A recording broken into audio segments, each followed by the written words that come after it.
From our hadith that we should seek knowledge from the cradle to the grave. So as a Muslim, I am constantly seeking knowledge. I don't care how many degrees that I obtain, I will continue to seek knowledge until I die, and I recognize that knowledge can be found everywhere. We know Prophet Mohammed sallallahu alaihi wasallam was learned and unlettered when the Quran was revealed to him some 1400 years ago. He did not keep these revelations a secret, but instead shared them with his community. Our own Honorable Elijah Muhammad had only a third-grade education, and yet he was able to begin the Nation of Islam. In acknowledging these great leaders, we recognize that because an individual may not hold degrees or be the oldest or the richest in society, that all types of individuals may be a source of knowledge. In addition, we know it is our duty to share the knowledge we obtain with others. The Quran tells us that it is sinful to give charity with expectations of return, and that we should give unselfishly. Some religious organizations do not realize they are sending every Sunday when they bring their members up front to tell you about all the things that they opened in the mail this week. $500, I didn't know it was coming because I gave $10 tithes last week. You got to give your tithes, but you give your tithes, you know, something you didn't know was going to come. What we told we bribing God now? That's not how charity is supposed to work. So, we should not give with the expectation of receiving, but for the joy in seeing others prosper from our gifts. This community is an educated community, beginning with the Sister Clara Mohammed, establishing the Mohammed University of Islam school system in 1934. That's only a year after her husband, Honorable Elijah Muhammad, began the community in 1933. The Imam, of course, later named the university Sister Clara Mohammed School in 1975. And, of course, those schools are all over the country today. And we have a brother with us today that has been part of that legacy, a very important pillar of that society. Did you know that our school is one of the first religious schools in the country? Now, although I found that information on Wikipedia, and my mother hates Wikipedia, I could not help but have to share that tidbit of information. So I felt that was very important. That's something that we take pride in. In addition to education being important to this community, language is also very important.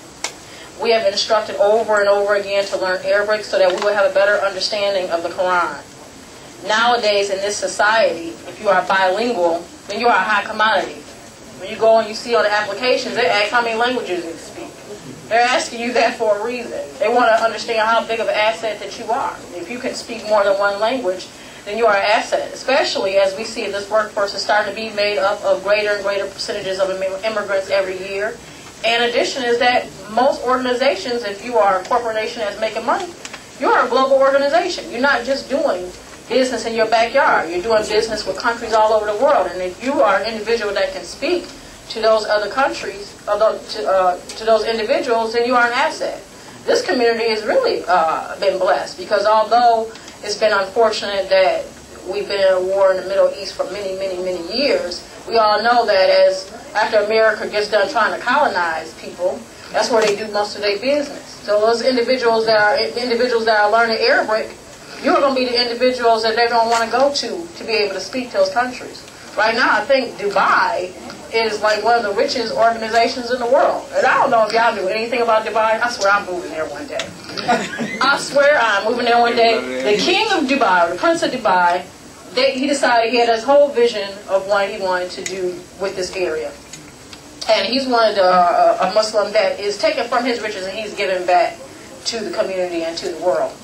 So he told his land engineers, or whatever you call them, he said, I want us to sell beachfront homes. He said, but we don't have any beach. He said, what? Well, we have sand. Just go get some sand.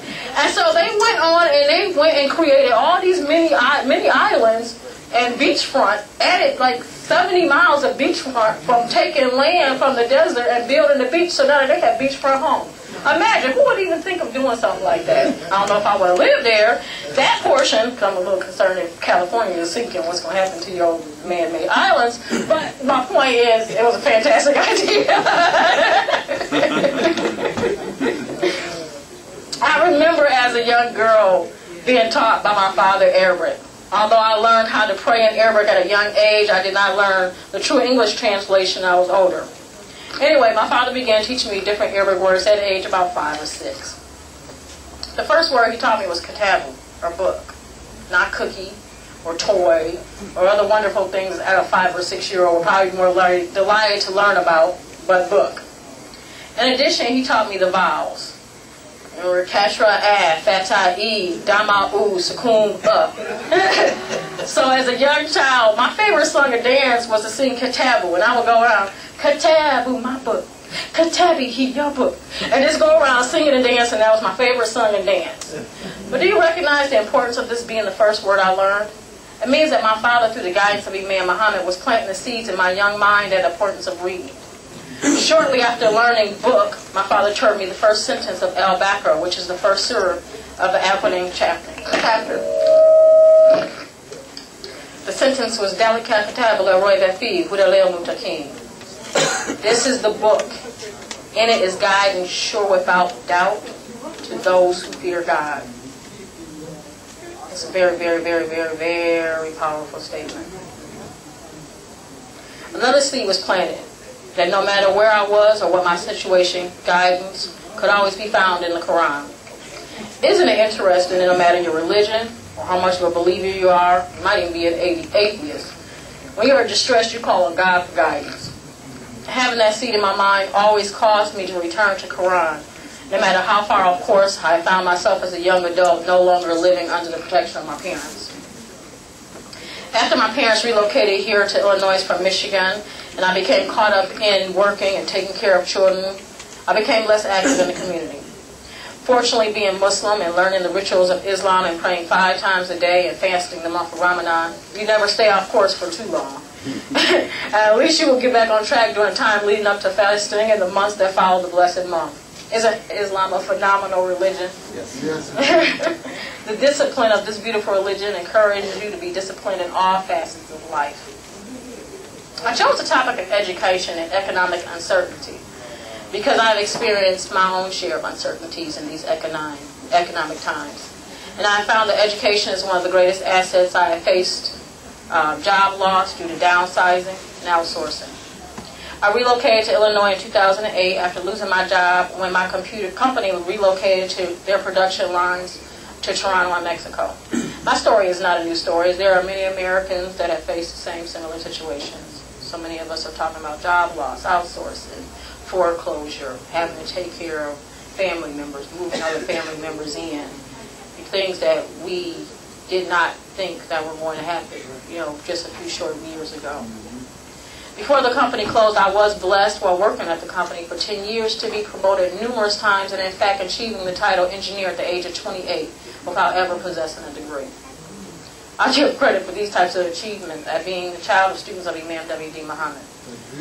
Imam, Allahu Akbar.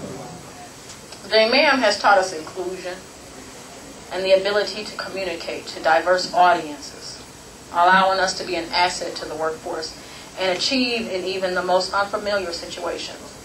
I remember I was, maybe 8 or 9 years old. I was old enough to read. And maybe Daddy, you can remember this better than I can. But I remember there was a write-up about my father in the Ladson State Journal. We lived in Michigan at the time. And he had received Employee of the Month from his company. And I remember thinking, I had to at least be old enough to be able to have logical thought. Of course, nowadays they start that very early. I just went and picked up a book yesterday from my kindergarten granddaughter, and they had a book on logical thought. So they started pretty early with that. But I remember that, and this is at a time where kids were teasing you, why is your hair covered, chasing you around. Islam was, the same things that we're still going through. It's not really an accepted religion. And I remember questioning how my father was able, as a African American, this is 1970s, as a Muslim, to be acknowledged as being an Employee of the Month. So I took it to being that's a level, that I have to target. He has to be a very, very, very important individual to be able to overcome those obstacles and still be accepted by his peers. In addition, the Imam has taught us to always strive for excellence in whatever we do, and his teachings contributed to my abilities to advance in life and in the workplace. When I lost my job, however, I found it very difficult to obtain another because I had never completed my college education. Although we may have vast years of experiences in the field we are applying to, Employers pay attention to how much education